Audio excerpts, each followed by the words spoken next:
Mungkin yang antum pengen bicarakan adalah Utsman bin Yahya ya, Mufti Batavia. Oke, saya jelaskan satu hal perkara menarik. Kita itu bisa bicara tentang kemerdekaan itu mulai kapan?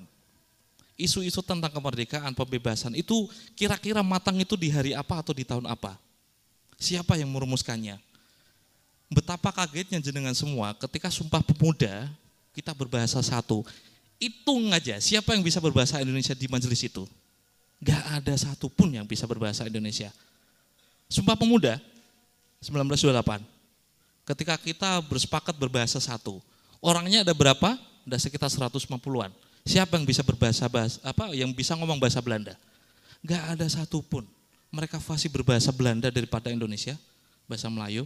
Maksud saya ketika jenengan memakai kacamata kemerdekaan dan nasionalisme dalam sudut pandang di zaman sekarang yang sangat matang, akan menzalimi orang-orang di masa lalu. Sampai sekarang itu saya masih meyakini Kenil ya, yang dianggap oleh orang-orang kita sebagai pengkhianat itu bukan 100% pengkhianat. Kalau boleh jujur ya, seharusnya Papua itu tidak boleh kita miliki.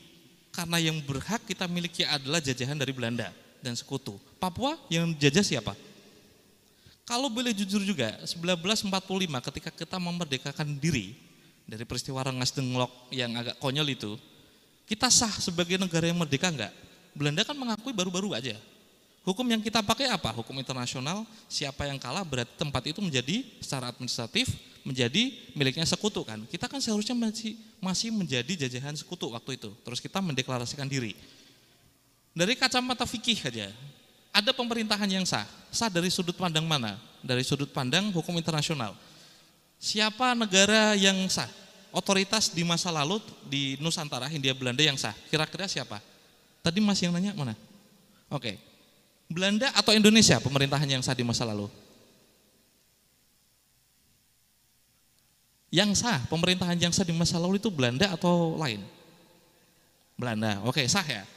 Ketika orang bekerja pada pemerintahan yang sah, itu sebagai PNS biasa atau itu pengkhianat kira-kira? Tinggal dari mana sudut pandang Anda melihatnya itu. Bagi saya Kenil itu ya tentara nasionalis PNS biasa. Habib Utsman bin Yahya itu ya PNS biasa. Masih cukupkah alasan kita untuk memperjuangkan Indonesia? Apa yang kita perjuangkan? Kemerdekaan. Kemerdekaan seperti apa? Saya itu punya pendapat yang cukup buruk sebagai sejarawan. Saya ngerasa Soekarno itu tidak keren-keren amat. Dia itu dikelilingi oleh orang bodoh yang nggak bisa membaca aja itu. Dia bisa berorasi dengan baik gitu. Itu pendapat konyol sebenarnya. Tapi kan itu bisa dibuktikan. Berapa banyak orang yang bisa membaca di waktu itu. Anda bisa bicara dengan fasih di depan orang-orang yang nggak bisa baca itu jadi dewa itu. Nah, intinya ketika Anda berusaha untuk mencari cara bahwa ada pengkhianatan, jangan pakai perspektif zaman sekarang. Kemerdekaan di masa lalu seperti apa? Sangat abu-abu. Otoritas yang sah waktu itu seperti apa? Ya sangat abu-abu. Pemberontakan, mungkin kita bisa melihat yang melawan VOC itu sebagai pahlawan ya, tapi bagi orang di masa lalu mungkin berbeda. Anda bisa ngevonis itu karena tidak hidup di zaman yang seperti itu. Nggak ada medsos, yang sah itu Belanda, tidak ada klarifikasi, banyak orang bodoh di sana, tidak ada yang bisa baca, tahu-tahu diakali untuk berperang satu sama lain, tahu-tahu terus ada orang berupaya untuk, udah kita bakar aja pendopo yang milikin Belanda. Itu kira-kira masuk akal ya? Bayangkan Anda hidup di zaman itu. Kira-kira masuk akal gak kalau kita memvonis dengan sudut pandang atau kacamata zaman sekarang? Jadi memang melihat sejarah itu tergantung perspektif ya. Bahkan saya dengar itu Gus, Diponegoro itu pemberontak katanya Gus. Memberontak kesultanan ya. Jadi yang menurut kita pahlawan, menurut Diponegoro itu ternyata pemberontak. Saudaraku yang budiman yang dirahmati oleh Allah Subhanahu wa taala dimanapun berada, mohon diperhatikan dengan seksama video yang kami putar sebagai mukaddimah silaturahim kami kali ini.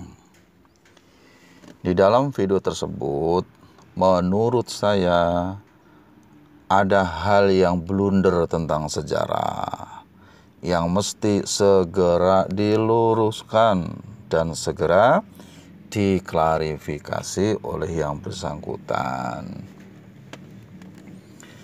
Kenapa demikian? Sebab yang bersangkutan mengatakan bahwa Belanda, dengan menggunakan sudut pandang saat itu, kata beliau, adalah pemerintahan yang syah, sehingga orang yang bekerja sama dengannya bukan disebut sebagai pengkhianat.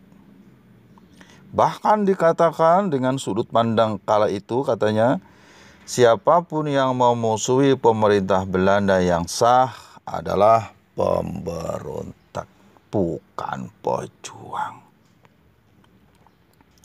Saudaraku yang budiman yang dirahmati oleh Allah Subhanahu wa taala, menurut kami penjajahan itu sebuah nilai, bukan sebuah konsep kemerdekaan. Maka menduduki wilayah yang sah ada penghuninya, ada pemiliknya, ada penduduknya, bahkan ada pemerintahannya, adalah perampasan, perampokan, penjajahan. Wajib bagi siapapun untuk mengusirnya. Allah mengingatkan kepada kita, perangi, usir orang-orang yang mengusir kalian dari tanah tempat tinggal kalian. Apa kata Allah? Jelas nih, kalimatnya sangat indah sekali. Waqtuluhum haitsu saqiftumuhum wa akhrijuhum min haitsu akhrajukum al-ayah.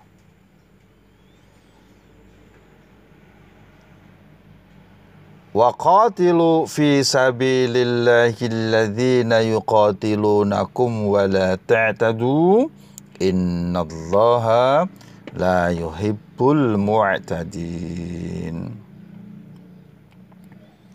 Saudaraku yang budiman yang dirahmati oleh Allah Subhanahu wa taala, ayat ini jelas memerintah untuk melawan orang-orang yang mengusir, orang-orang yang membunuh di tanah tempat kelahirannya, di tanah tempat dia berada, dan di tanah miliknya. Bahkan dikatakan oleh yang bersangkutan, tentunya dengan menggunakan sudut pandang zaman itu, katanya, bahwa termasuk yang bekerja sama dengannya bukan bagian dari pengkhianat. Padahal jelas Allah mengingatkan kita dengan kalimatnya yang indah. Apa firman Allah? Innama yanhakumullahu 'anil ladzina qataluukum fid dini wa akhrajukum min diyarikum wa zaharu ala ikhrajikum an tawallawhum wa may yatawallahum fa ulaika humudz zalimun.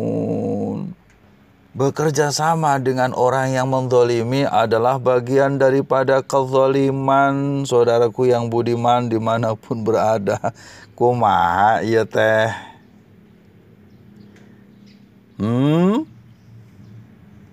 VOC Belanda bukan menduduki wilayah yang kosong, tapi wilayah yang berpenghuni.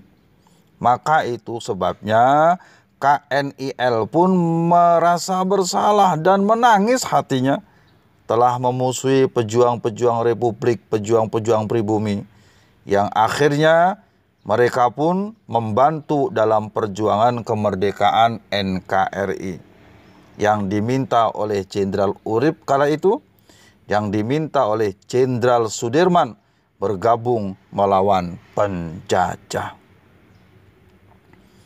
Saudaraku yang budiman yang dirahmati oleh Allah, kira-kira di mana ya nasionalisme yang bersangkutan ini? Kok sepertinya linglung?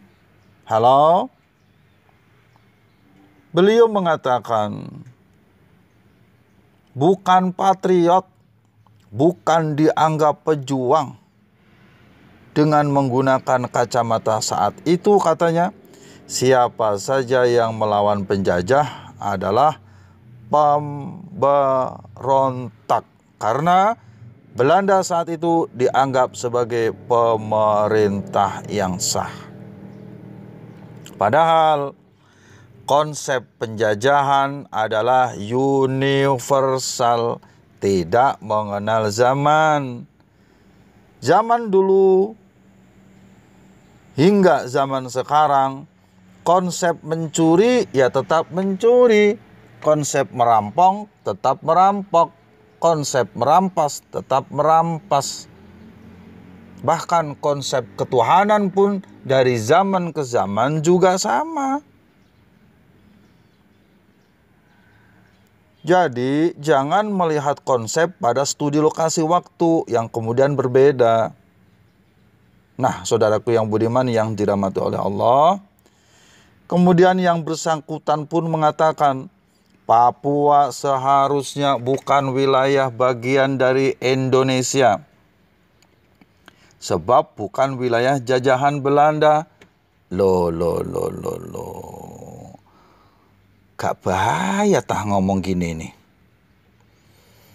Tidakkah sampean tahu, saudaraku, bahwa Papua adalah wilayah kekuasaan Belanda, walau tidak lama.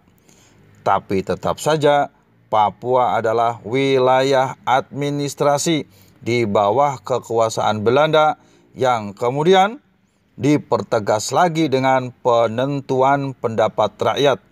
Ya, istilah nama pepera lah untuk salah mah. Ting pepera, ting pepera. Yang hasilnya apa? Papua setuju berintegrasi dengan Indonesia. Halo, saudaraku. Bahkan mengatakan, saudaraku, katanya Soekarno besar karena sekelilingnya adalah orang-orang bodoh. Lah kok bisa? Orang yang sekelilingnya bodoh semua, kok bisa besar sepanjang zaman ya? Kok bisa dikagumi oleh tokoh-tokoh besar dunia dari zaman ke zaman hingga zaman kiwari? Saudaraku yang budiman yang dirahmati oleh Allah Subhanahu wa taala, bil khusus kepada sampean yang ada di video dalam muqaddimah video saya hari ini, ketahuilah, dengarkan dengan kecerdasan hati dan pikiran, jangan dengan emosi, apalagi dengan nafsu. Dari Sabang sampai Merauke, berjajar pulau-pulau, sambung menyambung menjadi satu. Itulah Indonesia. Indonesia tanah airku, aku berjanji padamu, menjunjung tanah airku Indonesia.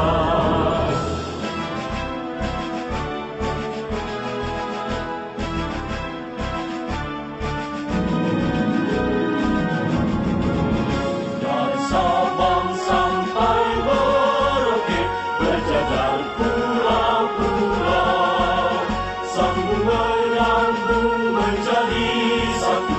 Itulah Indonesia. Indonesia tanah airku, aku berjanji padamu, menjunjung tanah. Terima kasih. Semoga semua dalam keadaan sehat walafiat, tiada kurang satu apapun, ada dalam keberkahan, perlindungan, dan ridhonya Allah. Salam dari saya, Abdul Razak Al-Mufti. Assalamualaikum warahmatullahi wabarakatuh.